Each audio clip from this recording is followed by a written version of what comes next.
Okay, this question's a tough one, but I get it all the time, especially from new agents. And it is, tell me about commission splits.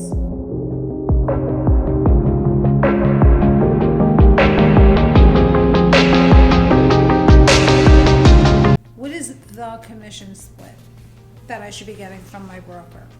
And the answer is, it's by negotiation. That's the first thing that I have to explain to you. And this is super freaking important for two reasons. The first reason is because it's the law, and we all as real estate agents, especially now in light of all the class action lawsuits, must be 100% careful to never, ever, ever imply in any way, shape, or form that any kind of compensation is fixed, that any kind of compensation is standard, that any kind of compensation is set. It is always, always by negotiation. Now, the class action lawsuits are talking about compensation to brokers from consumers. It's not talking about compensation between a broker and an agent. But we always have to get into the habit of remembering that any type of commission split, any type of compensation, whether it's between client and broker or broker and agent, is always, always, always by negotiation. Now, when you decide to hang your license with a broker, there are many questions that you should be asking this broker about whether or not it's the right fit for you. One of those questions, and by far definitely not the most important question, simply one question is, how will I be compensated? You will be compensated in lots of different ways, and I'm going to talk to you about three common categories of ways that a broker can charge you a fee.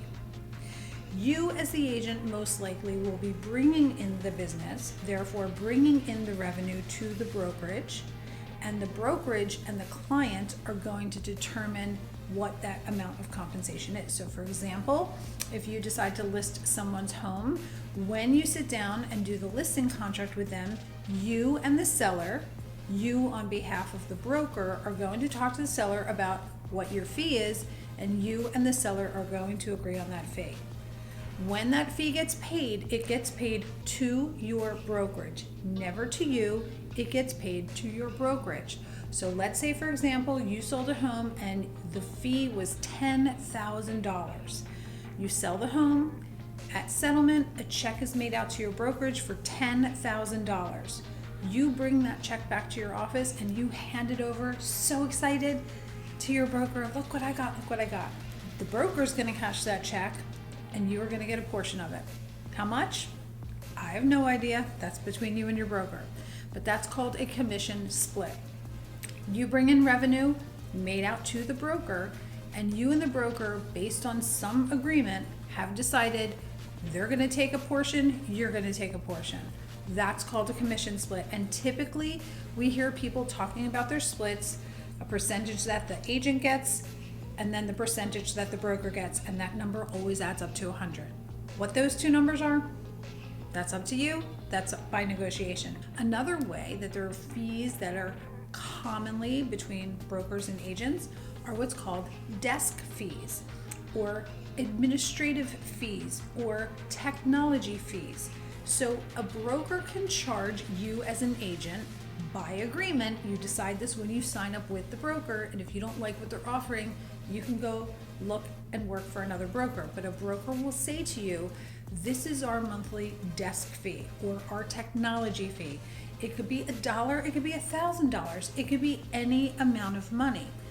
These fees probably cover something, and it would make sense for you to ask the broker what they're covering. And you can always try and negotiate. They can choose to negotiate, or they can choose to not, and you can walk and go work somewhere else if you want to. A desk fee, a monthly fee, a technology fee, any one of those fees. The downside about those as an agent is that you have to pay that fee every single month, whether you're producing or not. Now, that doesn't mean you shouldn't sign up with a brokerage that charges you those fees, but just be aware, especially if you're just starting out and you don't have a lot of business, that those fees are going to be charged whether you have business or not.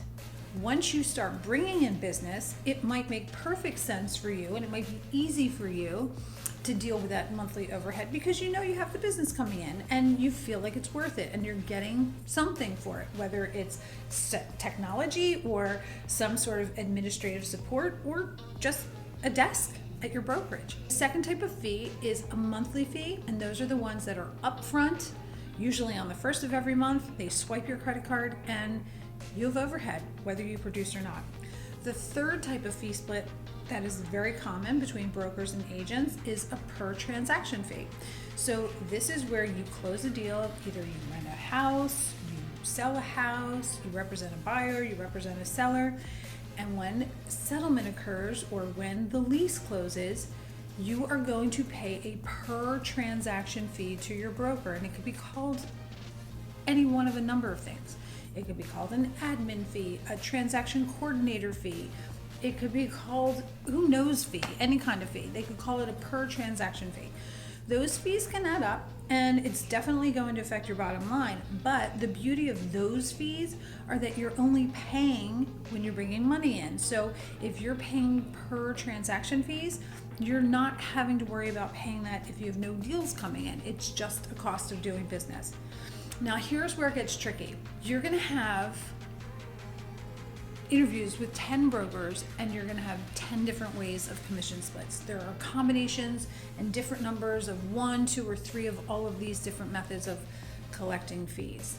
And it can get really, really confusing. If you remember from real estate school or from car commercials, a thing called an APR. An APR is just a government restriction or regulation requirement that makes lenders take not only the interest rate that they're charging, but also the fees that they're charging and calculate it so that we can know what the real cost of credit is. So for example, if they're offering you a really low rate of 2%, but they have $20,000 worth of fees, it's not really costing you 2%. It's costing you like a whole lot more. The problem is that when we're doing broker splits, they might be giving you a really attractive split, like a huge percentage of your commissions, but they're charging you tons of fees, either upfront fees every month or transaction fees. So it's confusing. It's really, really confusing.